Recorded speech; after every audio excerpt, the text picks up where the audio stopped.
Hey, I'm Mike Janda. I'm glad you're back to the channel. Thanks for checking out this video. In this video, we're going to talk about should you start a project without a deposit or not. I'm going to give you my thoughts on that, and we're going to dig into that. Before we begin, check out my free courses down in the description below and hit the like button, subscribe, all that jazz, because that really helps the channel out. Okay, let's dig into this. The client hasn't paid the deposit. Should you start the project or should you wait and collect that money before you begin? There's some advice out there that says never start without a deposit. The deposit has to be paid, but I disagree. And there are certain scenarios that you should start the project. And there's safe scenarios, and I did them a lot at my agency. So we're going to dig into this. Let's dig in. First, the client has approved the project and they're ready to start. You gave them a statement of work, they signed the contract, and you're ready to begin. The question, should you wait to start the project until after they've paid that initial installment, that first invoice?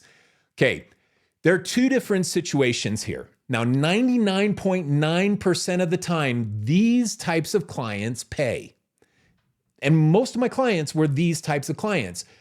Bullet point number one on here, we had worked with them many times before, and they had always paid their invoice. I don't need to hold that client or that project hostage until the client pays if I have a good track record with the client. They've always paid in the past.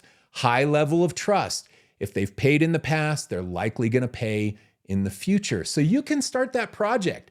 Now, don't get like 3 months into it and they haven't paid and you're sitting there thinking, oh man, I hope they're going to pay and I'm like 3 months into work. No, I'm not talking about that. I'm just talking about you can begin while they're getting their accounting in place and processed.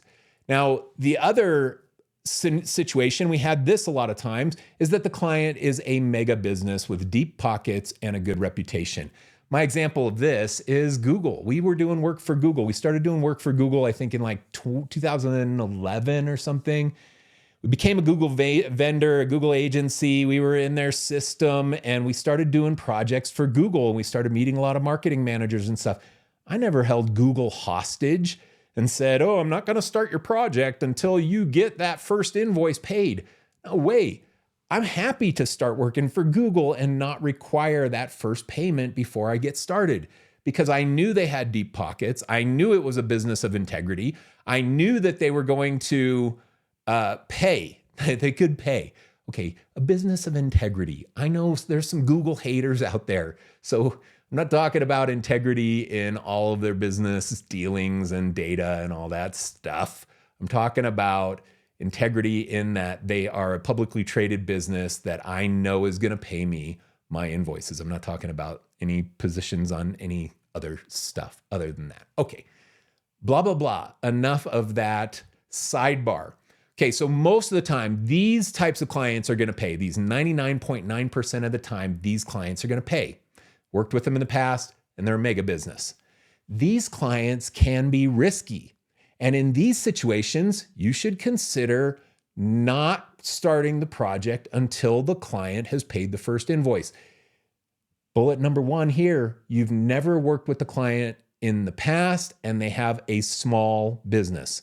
Small businesses usually have small financing and usually are riskier about paying you. So you might consider waiting until that first invoice is paid until before you start the project. The other bullet here is that you have concerns about their character and business ethics. You're worried because you get a little bad mojo from the client and you're kind of concerned that they're going to be sketchy.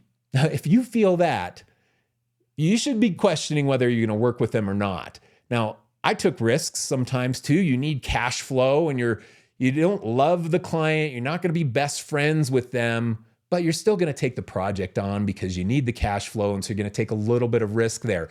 Take a risk in the project management side, the client relationship side, not in the payment side. So in those situations, get your first installment before you start working on the project. So these are the two differences here in whether you should start the project or it's safe to start the project or you should wait. If the client is risky and hasn't paid the deposit, this is what you do. So they're the second type of project, second type of client. This is what you're going to do. First of all, you need to have this clause in your contract. This clause says the details and costs associated with this agreement are valid for 60 days from the document date. As long as we start the project and receive first payment within 60 days of the document date, the pricing and scope will remain valid. So that clause is what unlocks your ability to push back on the client. You need that clause in your contract. Take a screenshot, add it now, this clause, you need it. Okay, with that clause in place, you can push back on a risky client to get the first invoice paid. And you would do it with a script like this. Hey, we haven't received first payment yet. Just a reminder, we can't begin until we receive payment and our price is valid for 60 days. That's our policy for our business. And then the client will tell you, oh yeah, check's in the mail. We'll get it paid. Don't worry. It's all going to be good. And if the client doesn't pay and start the project within 60 days, now you have that clause to push back on. And in that pushback, you can increase the price. So you push back to the client with that, hey, by the way, it's day 58. Our price expires in 2 days. If you want to lock that price in, let's get started in the next couple days. Just need your first installment and we'll get started. If the client doesn't pay on day 60, you can push back when they say, okay, we're ready to start. And you can look at it and say, look, this is 100 days. My price was valid for 60 days on that last proposal. We're happy to begin, but I do need to rescope the project and reprice the project. Our business has changed from the time that we sent that first proposal to you and now. And then in this situation, the client's going to get a bigger price. You can tell the client, hey, you know what? Happy to work with you, but now it's 50% more. You don't say it that way. You just say, here was my price for $3,000 before, and now it's $4,050 or $4,500 now. You just bump the price. And if the client pushes back on you when you bump that price because they've proven that they're a risky client, you can just say to them, hey, my business has changed in the last couple months. My workload has changed. My pricing has been modified. I wish that you would have started in that 60-day window. We could have honored that original price, but we didn't get it started then. We're happy to work with you, but here's the new price. So don't be afraid to do that stuff. It's business. You can set the standards. You can set the terms. 60 days valid proposal prices. 60 days, that's it. And the client, you can choose whether you require first payment before you start or not.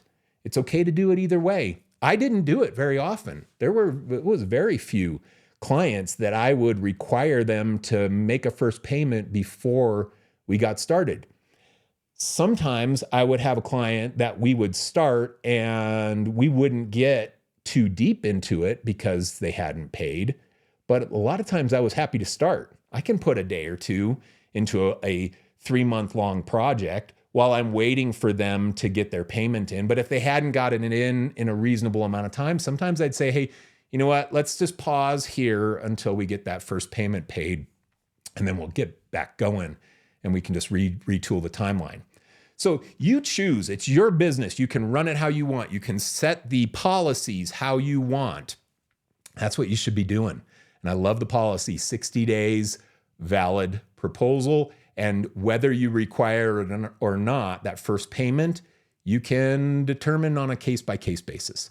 Okay, hope that helps you get a little paradigm of what to think and whether you should hold the project hostage and not start it until the client has paid that first deposit. It's a case-by-case basis. In most cases, I would start it.